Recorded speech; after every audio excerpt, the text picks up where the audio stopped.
Saludos a todos los seguidores de Fútbol Dinámico. Seguimos hablando de fútbol, de entrenamiento, del juego. Ya sabéis que este canal está enfocado principalmente a entrenadores de fútbol base y tenemos aquí a Marcos Reina, viejo y nuevo amigo. Marcos, ¿qué tal? ¿Cómo estás? ¿Qué tal, Alberto? Pues muy bien, aquí un ratito para hablar de fútbol. Muy bien. Antes de adentrarnos en los tres bloques que hemos preparado para hablar de entrenamiento, cuéntanos un poco, Marcos, ¿dónde estás ahora entrenando? Y un poco, pues, bueno, tus objetivos esta temporada y tu trabajo esta temporada. Pues bueno, estoy en Estados Unidos, estoy en Phoenix, Arizona, en los Phoenix Rising, que es un equipo de la USL Championship, que es la segunda división de los Estados Unidos. Estuve el último año pues aquí en Estados Unidos, primero en otro equipo que se llama Oakland Roots y luego pues nos acabó fichando en el tramo final este equipo de Phoenix, que es uno de los equipos más importantes de esta liga. Y nos venimos para aquí y ahora pues estamos en el impasse entre temporadas, porque en Estados Unidos las temporadas van de marzo a finales de octubre, más o menos. Por lo cual ahora es un momento en el que estamos pues preparando la plantilla de la temporada que viene. Estamos haciendo bastantes cambios con la plantilla porque es un equipo al que le fue mal esa temporada y entonces pues nos han traído para que pues cambiemos bastantes cosas. Estamos cambiando bastante plantilla, eso implica ver muchos futbolistas, hablar con agentes y hacer mil historias, pero bien, estamos haciendo una plantilla que de momento estamos contentos con lo que estamos haciendo, todavía nos faltan cerrar algunas piezas clave, pero bueno, estamos contentos y estamos trabajando en eso para preparar la temporada que viene, 2023. Ujú. Para los que no lo conozcáis, Marcos empezó desarrollando su carrera en el fútbol base del San Cugat. Después estuvo en Ujú. México, en distintos clubes de la primera división mexicana, y ahora, pues como ha explicado, está en Estados Unidos y vamos a hablar con él de entrenamiento. O sea que tomad nota porque los consejos de Marcos seguro que los vais a aprovechar para vuestros equipos. Marcos, vamos a empezar hablando de los distintos tipos de entrenamiento. Me gustaría empezar a preguntarte cuándo hay que entrenar analítico y cuándo hay que Ujú. entrenar más integrado global. Y que nos pongas ejemplos. Normalmente se esquiva mucho el entrenamiento analítico, pero Ujú. hablando también con muchos entrenadores de primera división, ellos comentan que en ocasiones y en situaciones es básico para que el jugador pueda entender ese concepto. ¿Cuál es un poco tu punto de vista? Sí, al final las tareas analíticas las haces para que haya una repetición de gestos técnicos, ¿no? O sea, si quieres trabajar pues el control, el pase, el tiro, el centro, o trabajos de percepción o de perfilación corporal, en una tarea analítica se da muchas veces algo que tú quieres, por lo cual tú puedes hacer esa tarea para que se dé muchas veces lo máximo posible, pues ese gesto, esa percepción, esa perfilación, ese tiro, ese remate o ese centro, pues si quieres que se dé muchas veces, pues lo haces de forma analítica para que se repita muchas veces. Luego ya cuando quieras integrar algo a nivel de modelo de juego, pues ya lo vas a hacer de una manera más integral o global y en el que vamos a trabajar más en cuanto a nuestro modelo de juego. Pero si tú quieres poner énfasis en algo que se dé muchas veces en cuanto a repetición de gesto técnico y lo haces todo muy integrado, pues lo que puede pasar es que luego ese gesto no se dé las veces que a ti te gustaría que se diera. Por lo cual, sin problema, hacer tareas analíticas en el inicio del entrenamiento, por ejemplo, para trabajar algo que tú quieres y que se dé muchas veces, sin ninguna duda. Si quieres hacer algo de forma individual con los jugadores, pues más todavía. Pues trabajos de por ese tipo de gesto o de ese la diagonal del central, ¿no? Que reciba, que conduzca, pam, y le pegas directamente. Un gesto bien simple. Pues cuantas más veces se dé, mejor para el jugador. Por lo cual, el tema es dominar la mayoría de tipos de tarea que existan y de ahí pues utilizar la que creas que es la mejor para cada situación. Pero no hay que pensar que este tipo de tareas están bien y estas están mal. Todas están bien. O sea, la cuestión es qué es lo que quiero conseguir en mi tarea o en mi entrenamiento y a partir de ahí, pues, escoger el tipo de tarea que sea la mejor y la ideal para ese momento. Y tampoco tiene nada que ver la edad de los jugadores, ¿no? Porque se tiende a pensar que lo analítico puede ser más para iniciación porque el jugador ya de mayor edad, no solo un jugador de un primer equipo, sino un cadete, un juvenil, pues se le presupone un dominio de ciertos conceptos técnicos, pero también lo analítico le puede ir bien porque para recordar, para refrescar, para insistir, para mejorar, ¿no? Claro, mira, yo una cosa que también he ido aprendiendo con los años y estando pues en primera división o segunda división es que no tienes que dar por hecho que los jugadores saben nada. O sea, tú tienes que partir de que, oye, vamos a ver lo que sabes o lo que no, vamos a trabajar bien cada concepto y no pensar que ya lo vas a saber porque quizá no lo sabes. O quizá dos jugadores lo saben y otro jugador no lo sabe. Entonces, y eso hablo para todo, ¿eh? O sea, puede ser repetición de gestos técnicos como puede ser trabajo de línea defensiva. Y luego pues resulta que pues, había un lateral que había cosas que tú piensas que son básicas y que debería dominar y que no domina, y es un jugador de primera división. Por lo cual, nunca hay que dar por hecho que un jugador va a saber nada. Vamos a trabajarlo y luego, si ya veo que tú lo sabes hacer, pues igual ya no voy a seguir insistiendo por aquí, vamos a trabajar Ujú. otra cosa por allá. Pero no vamos a dar por hecho nada. Por lo cual, y menos con cadetes o con juveniles, hay que estar trabajándolo. Aparte de que también hay un tema de generar hábitos en cuanto tú puedes hacer una tarea analítica en la que tú estés generando hábitos de pues cómo hacer el control, de qué manera, que el pase sea de tal manera, hacerlo en los entrenamientos para que luego en el partido no me hagas un pase a 2 por hora, sino que el pase sea tenso como tiene que ser, que en el partido estés bien perfilado, que en el partido hagas ciertas cosas, pues quiero que las repitas muchas veces, pues lo podemos hacer de forma analítica en algunos entrenamientos sin ningún problema. O sea que no, Ujú. no hay que dar nada por hecho. Una de las tareas habituales, podríamos decir, ¿no? Es el rondo, ¿no? Popularizó en aquella famosa época Johan Cruyff, anteriormente Laureano Ruiz, dice que es el inventor del rondo. Bueno, entiendo que en muchos países también pues, seguramente existiría este tipo de tarea, ¿no? Ujú. Yo te quería preguntar, porque al final con el rondo se pueden trabajar muchos conceptos, más allá de conceptos técnicos, sino puedes trabajar la presión tras pérdida, puedes trabajar transiciones dependiendo cómo sea el rondo, etcétera, etcétera. Yo te quería preguntar, a grosso modo, virtudes y defectos, porque con un rondo puedes trabajarlo todo, pero tampoco te vale para todo. No sé un poco qué reflexión haces tú sobre el rondo. A ver, yo en lo personal tampoco le doy tanta trascendencia al rondo, la verdad. O sea, sí que hacemos rondos en entrenamientos, pero no le doy una trascendencia máxima. Para mí el rondo hay veces que simplemente lo hacemos por una cuestión para calentar y para que se lo pasen bien los jugadores. O sea, que no tiene por qué Una cuestión siempre haber lúdica, ¿no? Claro, o sea, que hay veces que sí que hay detrás un concepto táctico, igual pues quieres trabajar a nivel de percepción y haces un rondo con 2 balones o haces un rondo de 3 contra 2 y hay un espacio libre, ¿no? Y puedes hacer un rondo a un toque o puedes hacer un rondo en el que no haya límite de toques y hay que recuperar la pelota y jugar afuera. Tú puedes hacer mil cosas.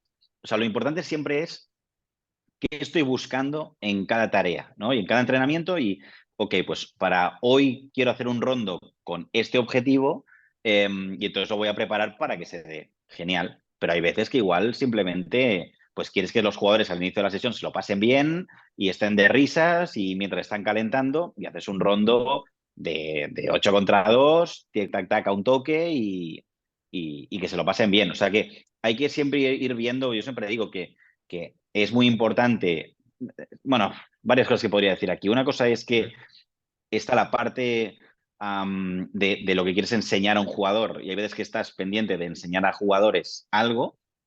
Luego, sobre todo cuando son jóvenes, luego hay otra parte que es la parte más competitiva en la que estás pues o manteniendo al equipo porque venimos de jugar partido el miércoles, bueno, sábado, miércoles y el equipo está recuperando y luego vamos a preparar el siguiente partido, por lo cual no vamos a estar enseñando nada en los entrenamientos, vamos a estar recuperando y vamos a estar preparando el siguiente partido.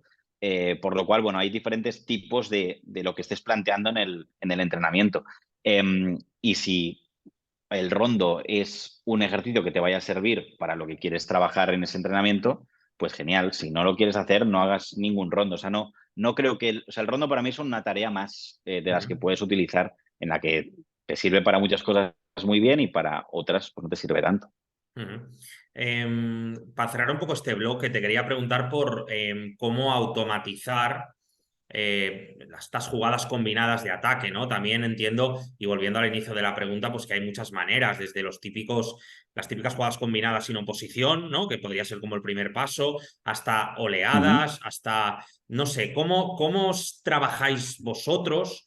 ¿O ujú. cómo crees tú que es más efectivo que cuando hagas un ataque posicional el equipo pueda tener esos mecanismos para poder finalizar jugada?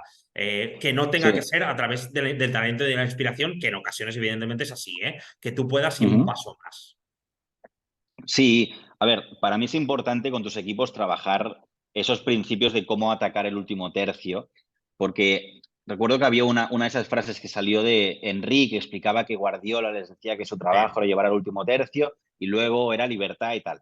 A ver, libertad, si yo tengo a Messi, a Henry y a, no sé, quién estaba ahí? Pedro, más Xavi, Iniesta y tal, sí. claro, yo también le doy libertad. Claro, si yo tengo al PSG de Messi, Mbappé y Neymar, oye tú, haced lo que queráis, tengo dos tíos abiertos por si acaso y venga, libertad, claro que te voy a dar libertad, pero el resto de equipos del mundo no tienes a Messi, a Neymar y a Mbappé haciendo lo que les dé la gana. Por lo cual hay que dar ciertos patrones para saber cómo atacar porque no es fácil. O sea, el último tercio siempre atacas en inferioridad numérica, porque siempre la Y en defensa menor siempre son más, espacio ¿no? es más Y en difícil. menor espacio.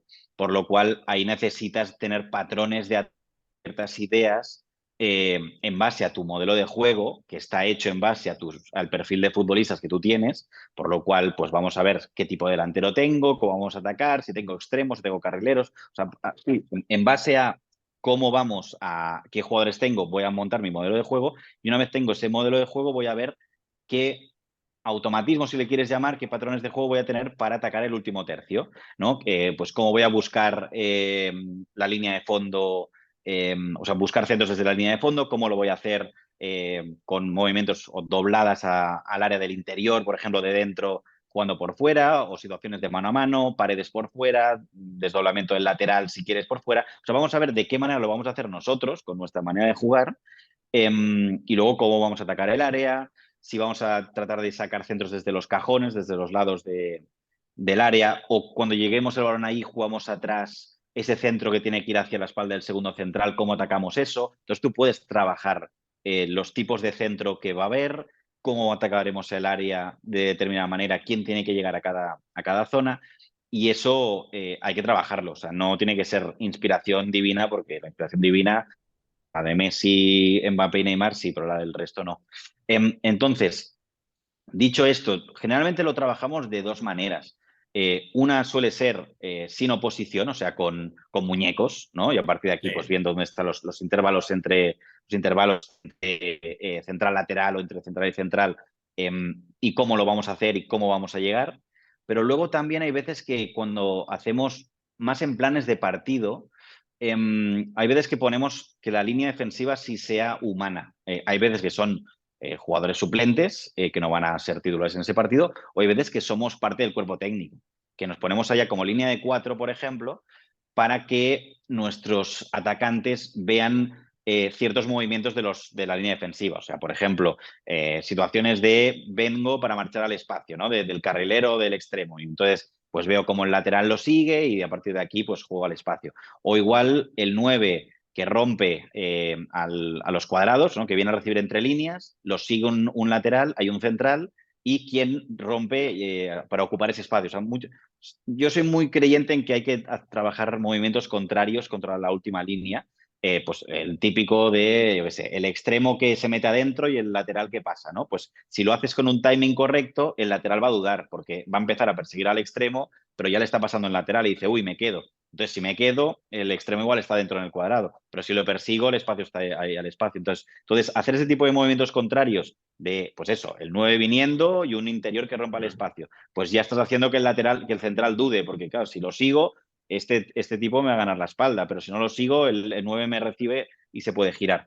Pues todo este tipo de movimientos los solemos trabajar con muñecos más la línea de 4 o de 5 con personas para que hacen sombra generalmente, o sea, que no Son hacen más pasivos, pues, digamos, ¿no? Una sí, defensa más pasiva. pasivos, exacto, creo que lo de hacer sombra es más mexicano, ¿no? Sí. Pues son más pasivos, pero en el que tú puedes llegar a ver que, oye, me están persiguiendo, pues el espacio está aquí. No me persiguen, el espacio está allá. Y entonces, bueno, pues es una de las maneras en la que lo hacemos. A veces con muñecos y ya está, otras veces añadiéndole algo más pasivo, pero para que sea más reconocible. Ujú. Y entiendo que es la fase del juego que cuesta muchísimo más, evidentemente, pero que puede llegar a generar un poco de frustración a veces en un entrenador, porque seguramente es una de las tareas pues, que más repites, ¿no? Que es ese último tercio, pero que luego llevarla a la práctica, a lo mejor hay un partido en el que el equipo se atasca y no es capaz de generar esos movimientos que has trabajado, ¿no? Entiendo que también genera frustración para los técnicos muchas veces, ¿no? Sí, bueno, te genera más frustración cuando ves muchos errores técnicos de ejecución. O sea, Vale. cuando la idea sale y cuando el espacio estaba aquí o cuando la jugada era esta y de repente tu jugador se equivoca en el control o se equivoca en el pase, pues eso genera frustración. Porque evidentemente que también el último tercio es una zona siempre digo, de desequilibrio y de precisión, ¿no? O sea, es la zona en la que, oye, el desequilibrio te va a marcar la diferencia, pero hay que tener calidad para hacerlo. La precisión, porque el pase que va a línea de fondo tiene que ser bueno para que llegue el jugador. Si llega el jugador, el centro tiene que ser bueno. Si el centro lo mandas al saque de banda del otro lado o se va al saque de portería, pues se te ha acabado. Entonces, yo creo que más la frustración va por ahí, por cuando tus jugadores pues, cometen errores, pero bueno, esos errores técnicos, si son en el último tercio, pues no siempre va a implicar una contra, que también puede ser. Si estás mal ubicado por detrás, te puedes comer una contra. Pero bueno, si al final acaba en una jugada, pues bueno, vamos a la próxima y a ver si Ujú. sale mejor. Ujú. Me viene a la cabeza con esta buena definición que has dicho de desequilibrio y precisión, me viene a la cabeza Adama, ¿no? Un jugador Uh que -huh. tiene desequilibrio por su fuerza y velocidad, pero que no tiene esa precisión muchas veces a la hora de dar ese Claro, último paso, de centrar, de definir, ¿no? por Em, eso esa zona es la que vale, sí. porque no todos tienen esa capacidad o para desequilibrar o para ser precisos. Y si ya desequilibran y son precisos, pues bueno, pues ya son Sí. los Messi, Neymar, Ronaldo, Mbappé, etcétera. Las luces se apagan rápido cuando te acercas al área. Sí, Totalmente. sí. No, son pocos los que te marcan la diferencia claramente. Y de Sí, hecho, lo que hablamos en el anterior vídeo del Mundial sobre España, España su principal punto débil es que no tiene ese desequilibrio y precisión tan claro sí. como tienen otros equipos. Y esa parte, ya te digo, es la que vale más dinero y la que te puede marcar una gran diferencia para ganar un partido o una competición Ujú. importante. Muy bien, pues avanzamos al bloque 2. Vamos a hablar de cómo mejorar individualmente al jugador. Primero voy a empezar por un poco el final de la pregunta que tenía formulada, ¿no? De que me hables un poco de la importancia del vídeo, de que los jugadores se puedan ver en acciones concretas, puedan aprender de lo que ven, sea una vía clara de corrección. Y luego te preguntaré, pues, porque a lo mejor me puedas comentar los puntos más claros que debe tener un entrenador, que debe saber un defensa, que debe saber un centrocampista y que debe tener un delantero. Pero primero háblame de esa importancia del vídeo y de cómo lo utilizáis también. Bueno, a ver, para mí el vídeo es fundamental. Hoy en día es básico y lo utiliza todo el mundo.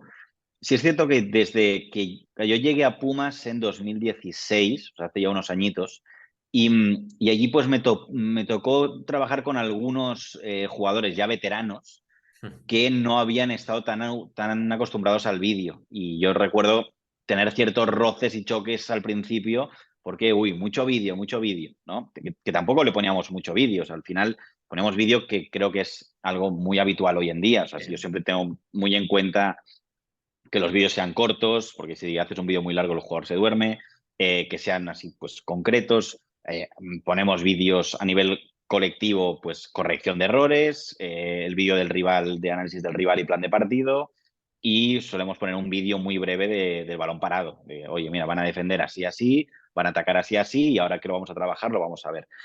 Y luego el uso del vídeo también lo utilizo de otras dos maneras. Uno, en cada partido les ponemos un vídeo breve que se lo pasamos por WhatsApp y lo tienen ahí en el móvil, de su marca posible o vídeo individual Sí, contra quién se van a enfrentar. Pero luego también el vídeo sirve bastante en pretemporada, por ejemplo, para ir poniendo ejemplos de lo que quieres conseguir, ¿no? O sea, a nivel pues, de línea defensiva o de tipo de desmarque o de lo que quieras, cosas más concretas, pues tener preparado, que yo tengo pues todo un archivo de vídeos que voy renovando cada vez que puedo, de ejemplos de jugadores pues, de la Premier, de la Liga o del Mundial o de lo que sea, y de ahí pues enseñarles de, oye, mira, quiero esto, y fíjate cómo este jugador hace esto y esto otro, o este jugador se equivoca así y hay que hacerlo de esta otra manera, por lo cual eso, vídeo, corrección de errores, que puede ser individual o puede ser colectivo, análisis y plan de partido o prepartido, balón parado, individual y a veces para explicar un concepto nuevo. Ujú. Obviamente cada modelo de juego determina lo que tiene que hacer cada jugador en cada posición, ¿no? No es lo mismo jugar pues, teniendo la posesión en campo contrario, presión tras pérdida, aquí a lo mejor jugar más agazapado. Pero sí que quizás hay unos conceptos que debería tener claro cada jugador en su posición. Vamos con los defensas, ¿no? ¿Qué es lo que deberían insistirle los entrenadores a sus defensas y que deberían corregírselo también con imágenes suyas de vídeo que podría ser muy clarividente?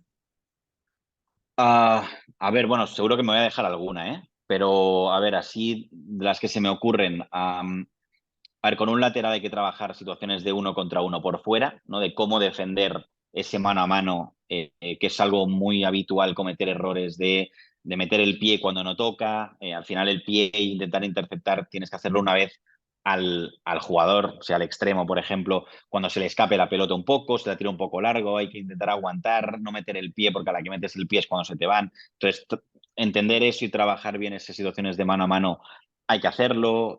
Puedes trabajar situaciones tanto para laterales como para centrales, de cómo defender dentro del área, porque ahí te cambia ciertas cosas, porque bueno, está el penalti como posibilidad y las manos que llevan al penalti como otra posibilidad, por lo cual, pues este tipo de situaciones puedes trabajarlo de manera más individual, puedes trabajar situaciones de defensa de área, de forma pues más clara de cómo marcar por dentro y cómo ganar el espacio que tengo que ganar y cómo defender y cómo marcar.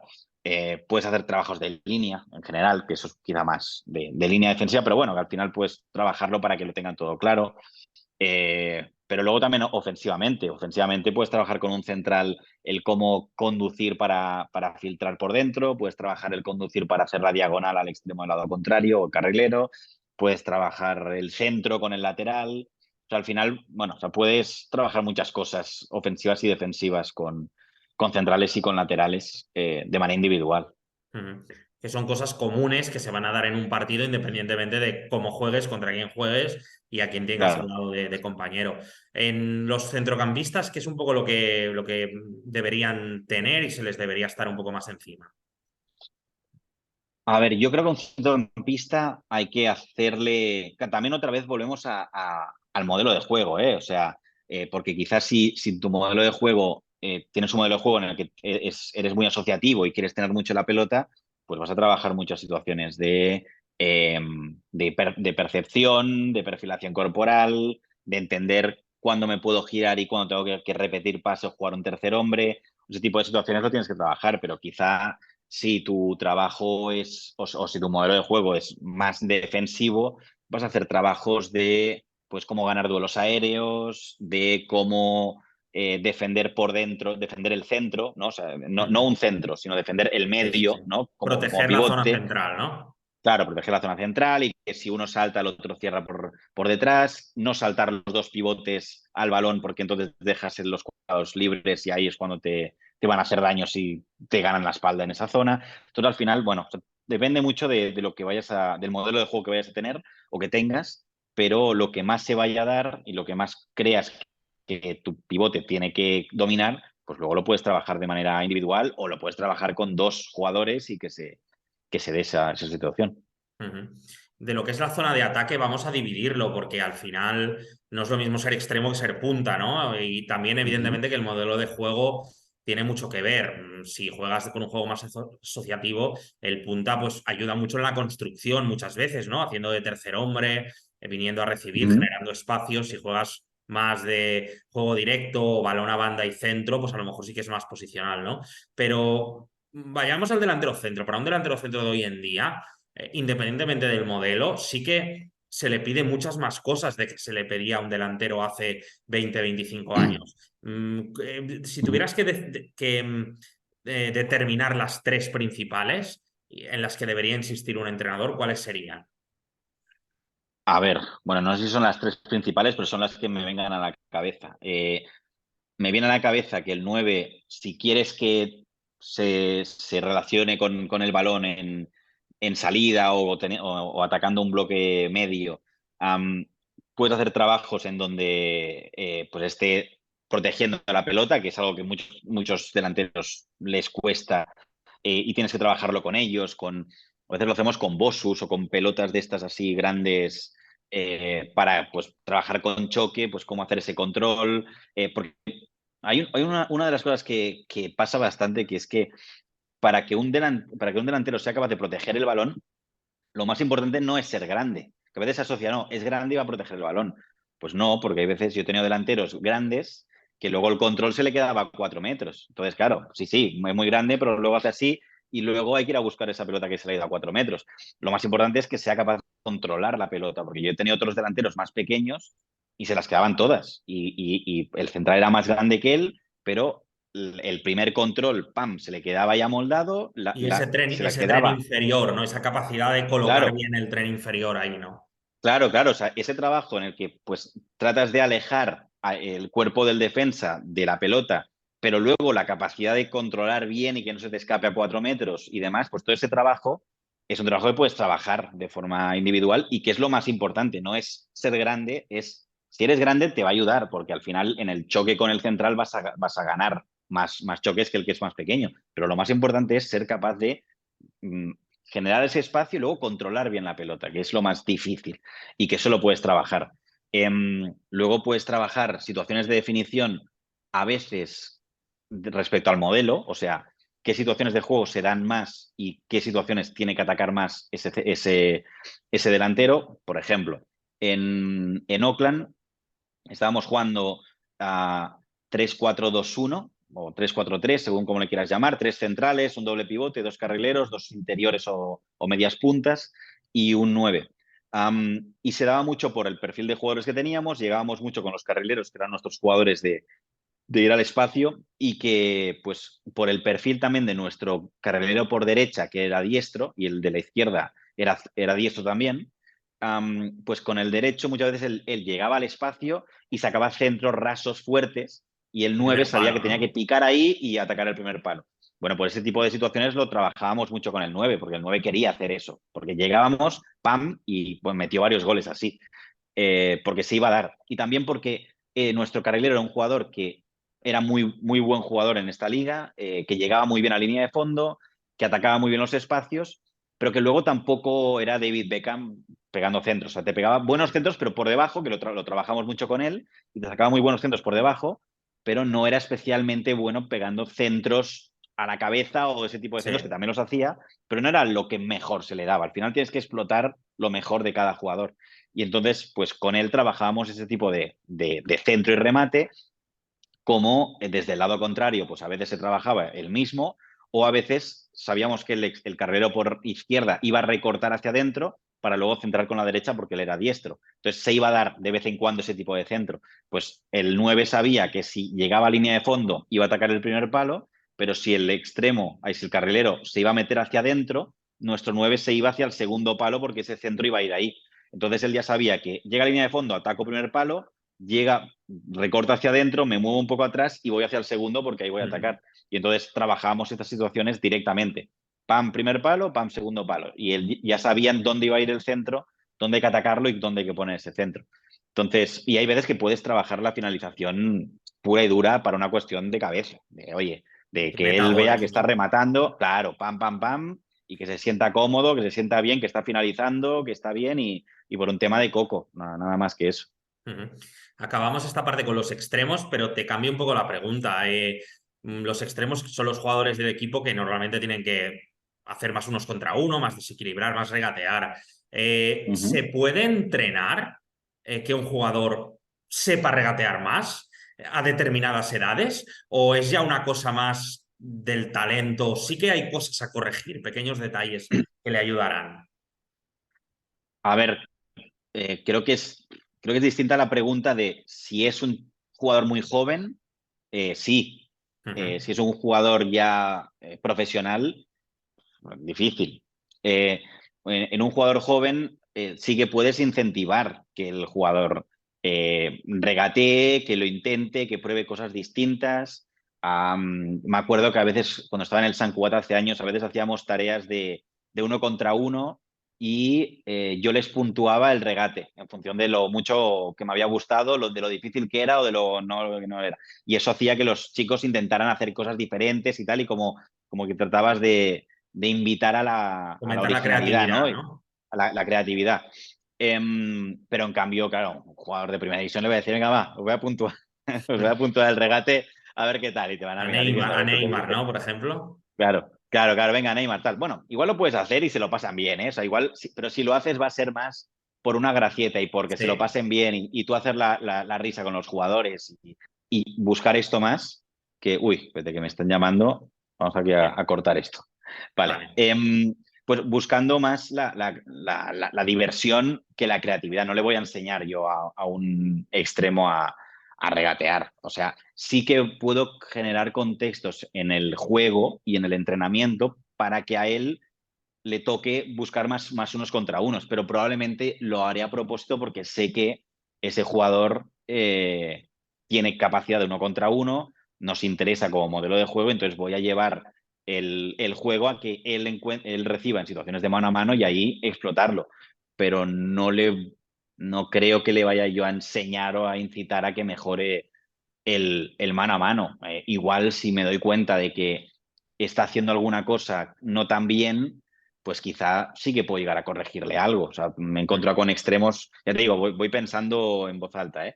Me he encontrado con extremos que eran jugadores que solo se podían marchar y solo eran efectivos yéndose por su lado bueno. Si eran zurdos, pues por la izquierda, y si se iban a la derecha les costaba un montón. Y quizá ahí, pues bueno, pues puedes llegar a trabajar que mejoren qué hacen cuando les obliguen a irse pues, Sí. hacia su lado malo.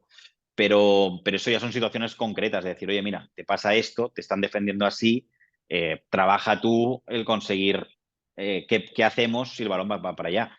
Hay veces que quizá eso, en cuanto te obligan a meterte hacia el lado malo, pues igual lo vamos a solucionar con que tengas a uno cerca para jugar una pared. Entonces, en lugar de irme hacia la derecha porque soy diestro, me meto hacia adentro, busco una pared e intento ganar otra vez el lado derecho. Bueno, o sea, les puedes dar tips que les pueda llegar a ayudar, pero vaya, veo difícil trabajar o mejorar el mano a mano en un jugador profesional. Les puedes dar Ujú. ciertas ayudas, pero no fomentarlo como lo haces cuando son más niños. Ujú. Has hablado ahora de tips, pues vamos a hacer las últimas dos preguntas de la entrevista, que sean dos tips. La Ujú. primera, ¿cómo o qué consejos le darías a un entrenador para atacar un 4-4-2? Es decir, ¿qué debilidades puede tener un 4-4-2, teniendo en cuenta que también, evidentemente, puede haber distintos modelos, pero un 4-4-2 replegado, ¿cuál es la mejor manera de atacarlo? A ver, voy a volver a que lo más importante otra vez va a ser el modelo de juego que va a ir en base a los futbolistas que tú tengas, ¿no? Y a partir de aquí vamos a ver de qué manera lo vas a hacer. Yo soy muy creyente de que hay que contrarrestar estructura con estructura, o sea, hay ciertas estructuras que hacen más daño a ciertos sistemas defensivos, igual que hay sistemas defensivos que hacen más daño a ciertos sistemas ofensivos. Yo parte de ciertos principios que nosotros utilizamos es que por un lado hay ciertos espacios de juego que hay que tener ocupados siempre, que son la zona de inicio, la base, los cuadrados, la amplitud y la profundidad, y a partir de aquí, con quienes los ocupes, pues va a depender de los jugadores que tú tengas. Pero luego también parte de principios son que tengamos +1 en el inicio, ¿no? Entonces, contra un 4-4-2, pues probablemente voy a poner 3 en salida. Luego, como quiero que estén ocupadas cada zona, pues luego voy a ver si voy a tener a uno en la base o voy a tener a 2. Si tengo a uno en la base, quizás porque estoy atacando en un 3-5-2, que es algo que se le complica a un 4-4-2. Pero también puede ser con el sistema que te decía que estábamos jugando, que es el 3-4-2-1, también se le va a complicar a un 4-4-2 porque, bueno, pues tienes un 3 parados en el inicio, luego tienes a un doble pivote a la espalda de la doble punta, que a ese doble pivote, si lo quieres marcar con los dos pivotes de ellos, te van a dejar un poco más libres a los interiores, que a la vez los que lo van a tener que marcar van a ser o va a saltar un central de más o va a ser un lateral que se meta dentro. Si el lateral se mete dentro, el carrilero tuyo puede ir al espacio. O sea, al final, en función de cómo te saltan y con quién te están presionando, pues puedes tener a ciertos jugadores libres o a otros. Entonces, bueno, estos dos sistemas son dos sistemas que de inicio le pueden dificultar a un 4-4-2, que luego ese equipo en 4-4-2 te puede reajustar y te puede hacer que te sea difícil. Y quizá a ese 3-5-2 contra el 4-4-2, quizá con que el entrenador cambie, que la doble punta la ponga así y se ponga con un punta yendo al central del medio, los extremos yendo a por los centrales de fuera y el segundo punta o media punta con tu medio centro, y de repente te están presionando con tres y te están haciendo algo distinto. O sea, que al final tú puedes ajustar y reajustar. eh, pero bueno, estas serían dos maneras que quizá podrían ser efectivas. Es un poco un juego de ajedrez, ¿no? Y ahora vámonos al otro caso, que sería cómo atacar un 5-3-2, por ejemplo, ¿no? Que es un sistema que quiere, pues, en repliegue protegerse mucho, sobre todo con esa línea de 5. ¿Cómo generar ahí un espacio cuando ellos mismos están acortando mucho el último tercio? Bueno, otra vez volvemos a que, pues, según los jugadores que tengas, pues atacarás de una manera o de otra. Una manera que puede hacer daño a un 5-3-2 es un 4-4-2 con los laterales bajos, porque con esto lo que consigues es, por un lado, tienes a dos puntas fijando a los tres centrales, o sea, ya los vas a tener ocupados, a dos extremos con los dos carrileros, por lo cual ya no van a saltar de más, y al tener los laterales bajos, lo que va a pasar es que tienes a la doble punta para los dos centrales más los laterales bajos. A los laterales bajos les tienen que saltar los interiores haciendo este recorrido constantemente. Pero claro, si tú le ruedas de un lado a otro los interiores que tienen que llegar al lateral, este ahora tiene que llegar al otro lateral del lado contrario. Entonces, a partir de aquí vas a acabar encontrando algún espacio porque ya no les va a dar tiempo a llegar. Y como tienes a la línea de 5 fijada con los cuatro, pues ahí es donde puedes encontrar la espalda de esos tres que están saltando. Y a partir de ahí, obviamente, si consigues llevar el balón al área, pues vas a tener a dos nueves más el extremo que te llega del lado contrario, pues tienes bastante gente ocupando el área. Si uno de los tres centrales ha tenido que saltar afuera, hacer una ayuda con los extremos, vas a dejar en mano a mano los dos centrales con los dos puntas. O sea que, bueno, es un sistema que de inicio creo que te dificulta un poco el cómo defender en este 5-3-2. Pero bueno, de nuevo, que todo es reajustable y todo depende de los jugadores que tú tengas, pero son dos maneras, o sería una manera en este caso, que para mí le hace daño y alguna vez lo hemos hecho contra equipos y bueno, y nos ha funcionado. Ujú. Muy bien, Marcos, pues como siempre, un placer hablar contigo. Muchas gracias. Y nos Bueno, emplazamos para otra nueva entrevista más adelante, para seguir hablando de fútbol, de entrenamiento, que seguro que nuestros seguidores lo agradecen. nada, pues encantado, un placer, Alberto, ya sabes, estar aquí y nada, pues otro día pues seguimos hablando de fútbol. Nada, un placer. Un saludo. Saludos.